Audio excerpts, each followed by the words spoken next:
Hi friends, இன்றைக்கி காலையில் வந்து கோலம்லாம் போட்டு முடிச்சுட்டு சீக்கிரமாக வேலையெல்லாம் முடிக்கலான்ட்டு ஃபஸ்ட்டு வீடெல்லாம் கூட்ட ஆரம்பிச்சிட்டேன். வீடு கூட்டி முடித்ததும் அடுத்தது பாத்திரம் விளக்கலாம் அப்படின்ட்டு போனேன்.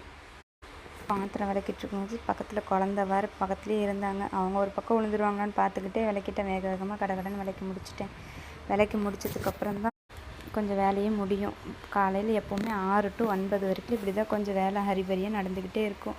உங்கள் வீட்லேயும் இப்படி தான் இருக்குமா? கொஞ்சம் சொல்லுங்கள். அப்புறமே பாத்திரத்தெல்லாம் கொஞ்சம் வேகமாக விளக்கி முடிச்சிட்டோமா சாப்பாடு செய்யறதுக்கு போயிடலாம். சாப்பாடு வேறு இன்றைக்கி என்ன செய்யறதுன்னு தெரியாமே இருந்தது. அப்புறம் எதுவும் பண்ணலாம் அப்படின்ட்டு தான் முதல்ல பாத்திரத்தை விளக்கி முடிப்போம், அப்புறம் சாப்பாடு செய்ய ஆரம்பிச்சிக்கலான்ட்டு பீக்கங்காய் தொக்கு பீக்கங்காய் பொரியல் மாதிரி பண்ணிக்கலாம் அப்படின்ட்டு காயெல்லாம் எடுத்துகிட்டு வந்து வெளியே உட்காந்து அரிய ஆரம்பிச்சிட்டேன். அரிஞ்சு முடிச்சுட்டு உள்ளே போய் சமைக்க கொஞ்சம் ஈஸியாகிடும்.